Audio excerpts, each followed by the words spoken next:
Pengurus Pramuka Kuartir Cabang Purworejo periode tahun 2023 sampai dengan 2028 yang diketuai oleh Wasit Diono dan LPK yang diketuai oleh Dede Awan Aprianto resmi dilantik. Pelantikan itu dilakukan oleh Kamabicap atau Bupati Purworejo Hajah Yuli Hastuti. Dalam pelantikan yang berlangsung di Pendopo Rumah Dinas Bupati Purworejo, pada hari Kamis tanggal 12 September 2024 itu, hadir Ketua Kuartir Daerah Jawa Tengah S. Budi P., jajaran Forkopimda, serta sejumlah tamu undangan lainnya. Sebelum melakukan pelantikan, Ketua Kamabicap beserta jajaran pengurus lainnya juga menjalani pelantikan yang dilakukan oleh Ketua Kuartir Daerah Jawa Tengah S. Budi P.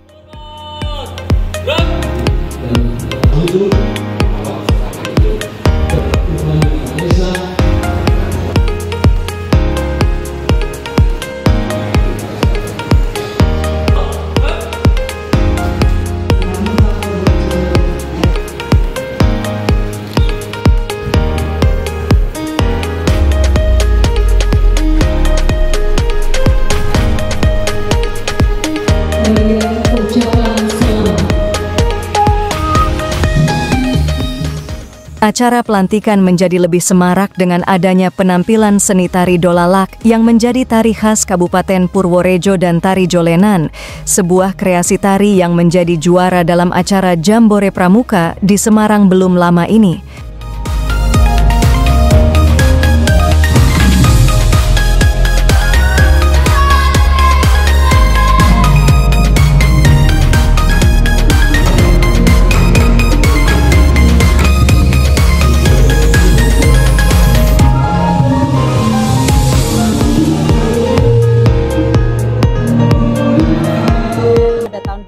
Disampaikan oleh Ketua Panitia Kegiatan Hajah Titik Mintarsih bahwa musyawarah pembentukan pengurus baru Kuarcap Purworejo telah dilaksanakan pada bulan September tahun 2023 lalu dan SK penetapan pengurus pun sudah dibuatkan. Akan tetapi, pelantikannya menunggu proses pemilihan di Kuarnas dan Kuarda terlebih dahulu.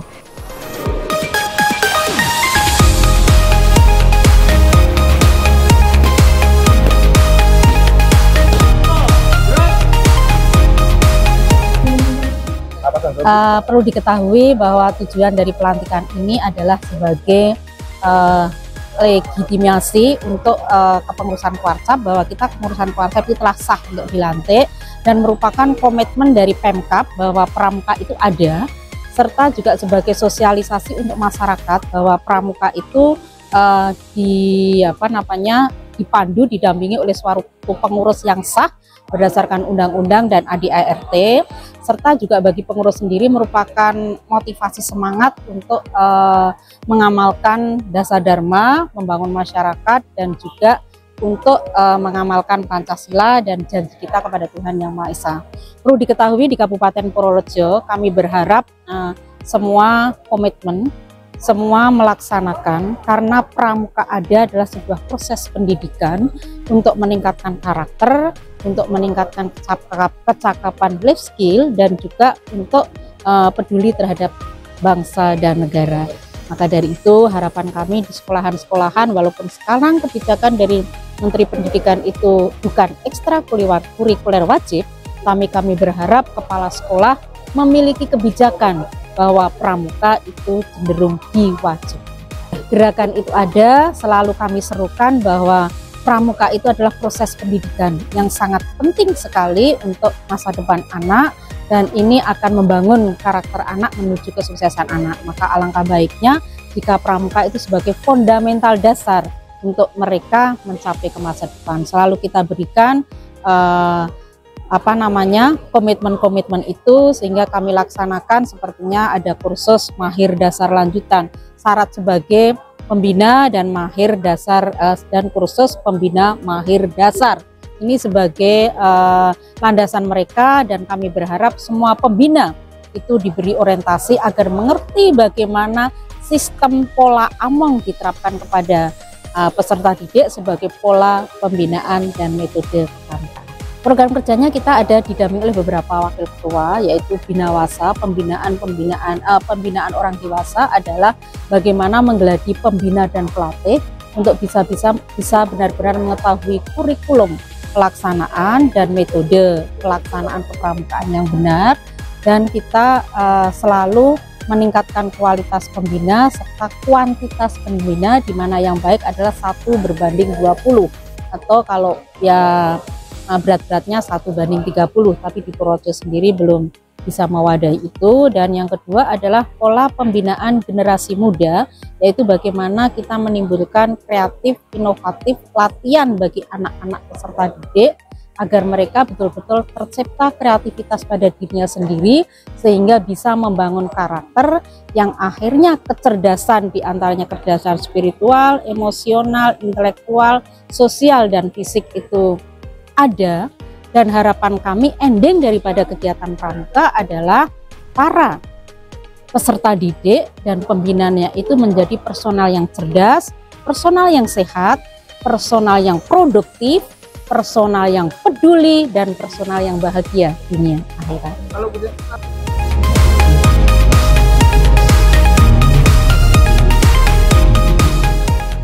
Kami ingin sampaikan yang pertama bahwa Purworejo ini merupakan salah satu kuartir cabang yang memiliki kegiatan kepramukaan yang baik dan berkualitas. Oleh karena itu, pesan saya yang pertama tolong dapat dipertahankan, khususnya berbagai kejuaraan yang telah diraih pada masa yang lalu untuk bisa ditingkatkan. Kemudian yang kedua, pendidikan kepramukaan adalah merupakan satu proses pendidikan karakter, sehingga mohon kiranya bisa direncanakan dengan baik terkait dengan pembina, pelatih, dan kegiatan bagi peserta didik.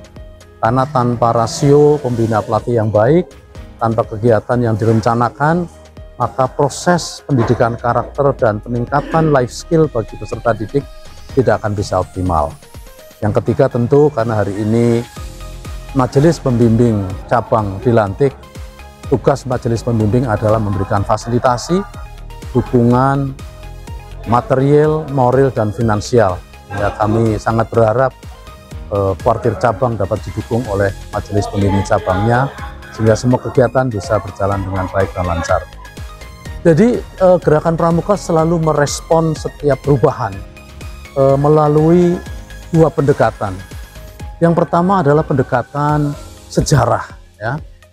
Jadi tadi saya sampaikan gerakan pramuka itu sebenarnya merupakan organisasi yang dibentuk oleh pemerintah melalui Kepres 238. Kemudian bahwa pendidikan karakter diserahkan kepada gerakan pramuka, dan satu-satunya organisasi yang melaksanakan pendidikan karakter dan keterampilan hidup diberikanlah Panji.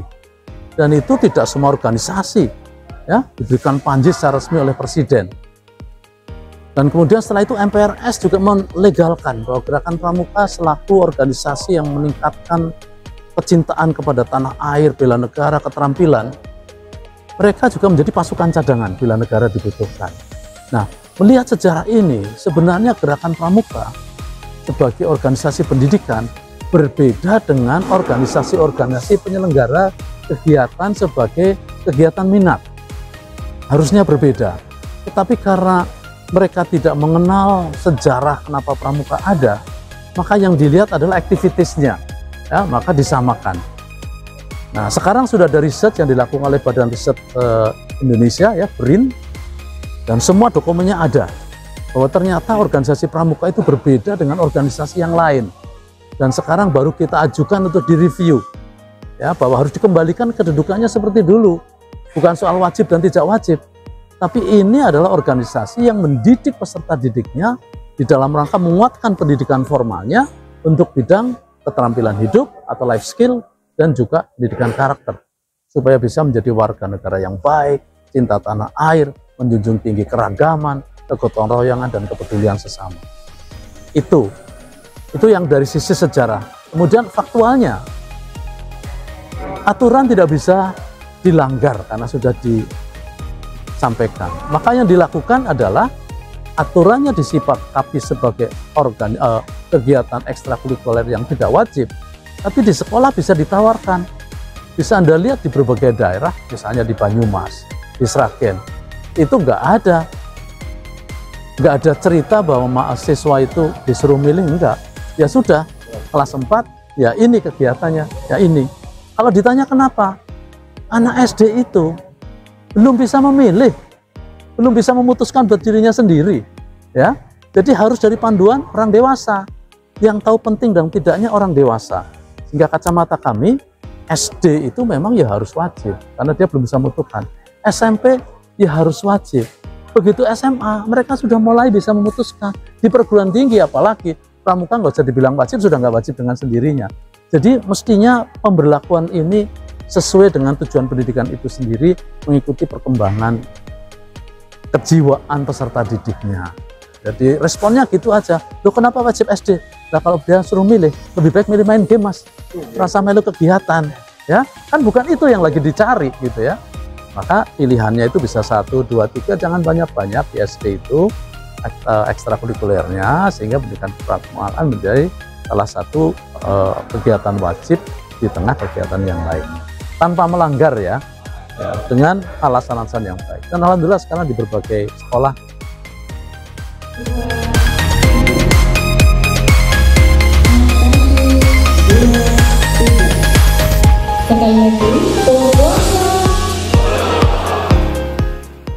Dari Purworejo, Widarto, Bagelen Channel melaporkan.